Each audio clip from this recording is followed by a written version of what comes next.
Hola, soy Marcelo de la Vega, soy ingeniero agrónomo y profesor de terapéutica vegetal y de malezas en las Universidades Nacional de Tucumán y en la Universidad del Chaco Austral en Sáenz Peña.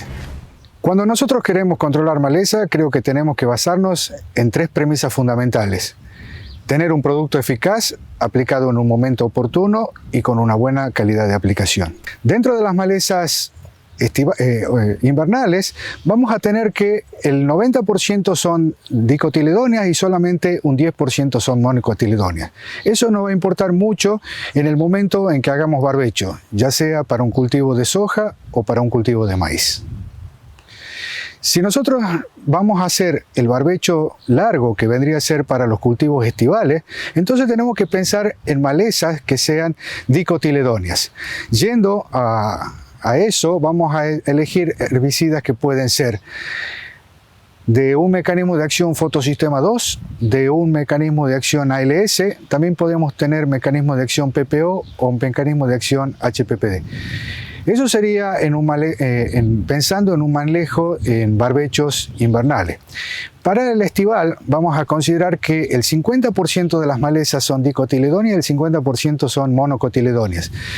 Y los barbechos, como ya nos estamos acercando mucho más a los cultivos estivales, vamos a tener que pensar qué herbicida vamos a utilizar de manera que los mismos en su carryover sean selectivos para el cultivo sucesor. Cuando nosotros nos estamos arrimando a la siembra de maíz, vamos a empezar a ver que las malezas van a comenzar a germinar cuando se produzcan las precipitaciones.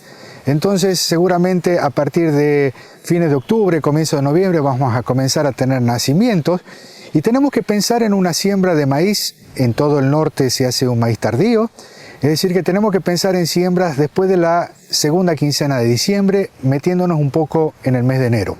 ¿Cómo hacemos para llegar limpio esos 45 días, 50 días que tenemos desde que comienzan a emerger las malezas hasta la siembra del cultivo? Entonces podríamos pensar en un solapamiento de herbicida o en un overlapping de herbicidas, donde vamos a poner primero una maleza driver, que podría ser por ejemplo Amaranthus, y entonces en ese caso tenemos productos muy eficaces y con muy buena residualidad como pueden ser los HPPD. Entonces podemos pensar en mesotriones. Mesotriones va a controlar muy bien gramíneas y latifoliadas como yuyo colorado. ¿Debería ir solo o lo acompañamos con algo?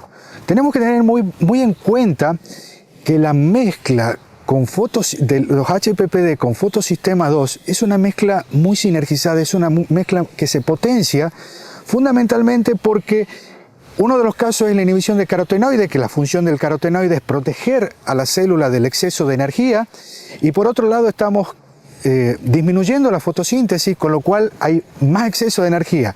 Por eso esa mezcla se potencia tanto, y entonces sería una mezcla aconsejable, ese HPPD con una atracina, por ejemplo, yendo hacia un maíz. Entonces vamos a pensar en un mesotrione con atracina.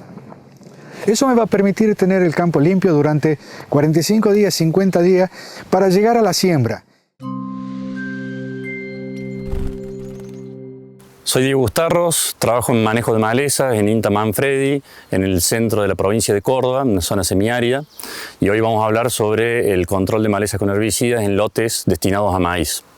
En la zona nuestra los maíces se siembran generalmente tardíos, en diciembre, para escapar al déficit hídrico de la primavera. Y en general los barbechos largos, cuando hablamos de barbecho largo hablamos de cuando salimos de soja, los barbechos que se hacen por ahí en mayo, junio, para malezas invernales no revisten mayores problemas, generalmente con glifosato 2,4-diatracina, son bien controladas la mayoría de las malezas, incluida rama negra, parietaria, no son mayores problemas. Sí puede llegar a ser un problema en lotes que, por ejemplo, por alquileres tardíos, la rama negra no es aplicada en el invierno y pasa a ser aplicada en la primavera. Tanto rama negra como sonchos oleráceos, cerraja, suelen ser malezas que son difíciles de controlar en esa época, ya en septiembre o octubre. Pues ya son malezas grandes y que han pasado todo el invierno con las heladas y el estrés hídrico. En esa condición, si tenemos un lote así, que no es lo más frecuente, y vamos a maíz, lo conveniente es agregar al glifosato glifosato y el 2,4-D, un producto como Picloran, que es muy efectivo en el caso de rama negra. Si tenemos también mucha serraja, nos han dado mejor, no es fácil evitar el rebrote, porque cuando aplicamos glifosato y 2,4-D, serraja, se producen rebrotes.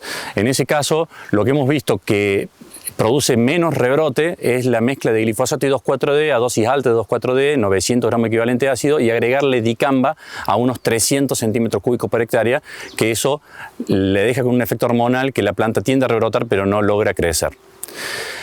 Si bien las malezas invernales no son tanto problemas saliendo de soja, porque se ocupa de temprano el lote y yendo a maíz, sí son bastante problema el barbecho corto, entendiendo por barbecho corto ese periodo entre septiembre, octubre, noviembre hasta la siembra de maíz en diciembre. En ese periodo tenemos muchas gramíneas, las principales en nuestra zona son Chloris virgata, Eleucine indica, sorgo de Alepo y en el norte de Córdoba, Urocloa panicoides. Y como maleza de hoja ancha, la principal es Yuyo colorado. Para esas malezas es fundamental usar herbicidas residuales en el mes de octubre para tratar de mantener limpio durante unos 40 días el lote para llegar a la siembra a hacer los tratamientos presiembra. Dentro de esos tratamientos como herbicidas residuales anda muy bien flumioxacin con S-metolacloro, eso es excelente para Eleucine indica, para Yuyo colorado. También para Chloris anda muy bien.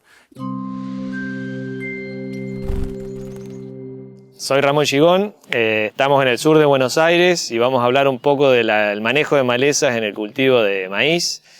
Aquí en el sur las malezas del otoño-invierno son por un lado el raigrás y hoja ancha, lo que es crucíferas, Brassica rapa principalmente, como también la rama negra. Entonces el foco principalmente con los tratamientos de control químico están enfocados a esas malezas. El raigrás es una maleza que no tiene dormición, arranca con flujos de emergencia a fin del verano y sobre todo genera un tapiz y una competencia sobre otras malezas muy importante. Por eso el uso de graminicidas como el cletodin ha dado una mano muy importante para el reseteo de los lotes en el invierno con el raigrás. Cletodin con glifosato, hay un sinergismo, y también agregar un coadyuvante, sobre todo en base a aceite metilado, para facilitar la penetración del cletodin dentro de la planta y atravesar esa cera cuticular que tiene el raigrás. Las crucíferas han evolucionado hacia la resistencia también del glifosato, entonces sobre todo mezclas de hormonales, el 2,4-D principalmente, con PPO, están funcionando bien siempre y cuando no nos pasemos de una roseta de 8 o 10 centímetros de tamaño para ese reseteo. Y lo que es crucífera también, un hormonal, sabemos que la rama negra es muy sensible en los primeros estadios, rosetas de 5 centímetros, ahí la mezcla de glifosato con 2,4-D funciona bien, pero si tenemos una roseta un poco más grande, de 8 o 10 centímetros, deberíamos agregar algún otro hormonal un poco más potente, como puede ser el dicamba o inclusive el clopiralid, si estamos en ese barbecho largo a maíz.